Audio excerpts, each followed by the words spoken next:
Hi, it's Tracy again from RX Performance. We're going to give a little tutorial on catch can design.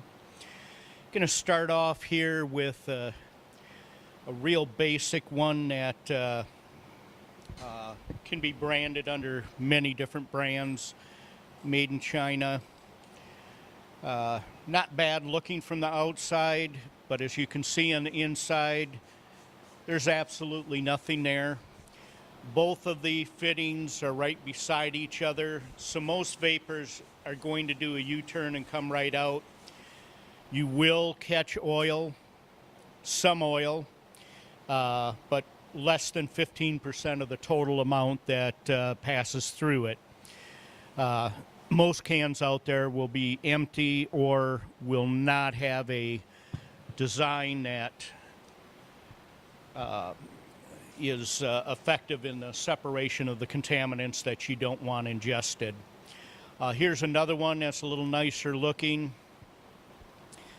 Again, it has an inlet and outlet right here. There's a little screen in the middle. And then they bond it all together with a resin. And that resin insulates and prevents good condensation, temperature differential contact with the vapors. So again, most are just coming in and doing a U-turn right out the other fitting next to it. Again, less than 15% this style will trap. All containers will trap a small amount, even if you put a mayonnaise jar or a beer can on. Then we get into the breathered cans. And this you never want to do because you're breaking the system. This has a fitting on each side that goes into a common chamber. There are a couple baffles in it, but there's nothing to really separate and do a good job. Again, you don't want to vent or use a breather. Not only is that illegal in all 50 states for highway use, but your system needs to pull full-time suction. You never want to let pressure build first and then vent. This is a more expensive, well-built, one of the Billet cans.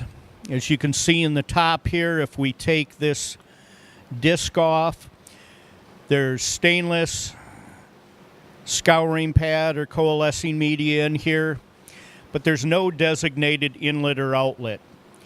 So once the side that is the inlet saturates with oil and the droplets are falling, most of it is sucked right out the next chamber beside it.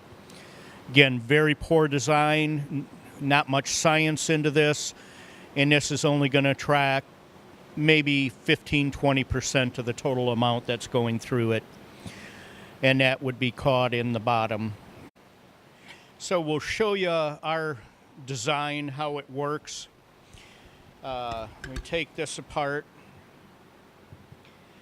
and this is the inlet.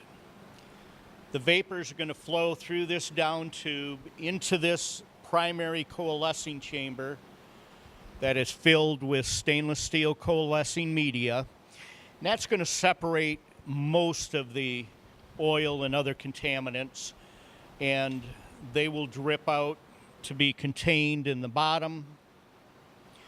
Again, we're 2 to 3 times the capacity of the average can, so that we're accommodating the CFM flow of the average engine.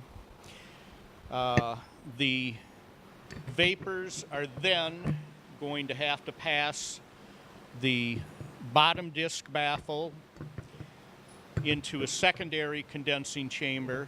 Primary condensing chamber is the main body of the can. Then they pass a upper disc baffle, and this forces the vapors to make even contact with the outer wall of the system to get the most condensation temperature differential possible. And then the vapors enter into this common outlet chamber, and there are 2 outlets. So we use 2 different evacuation suction sources depending on the application. So the vapors are traveling a full 7-8 inches, never mixing the separated vapors with the incoming oil and contaminant-laden vapors. Every other can that you look at, the fittings are just going into a common area, so the cleaned vapors and the oil-laden vapors are together and being mixed together. Our next episode, we're going to do an installation on a new Chevy Corvette Z06.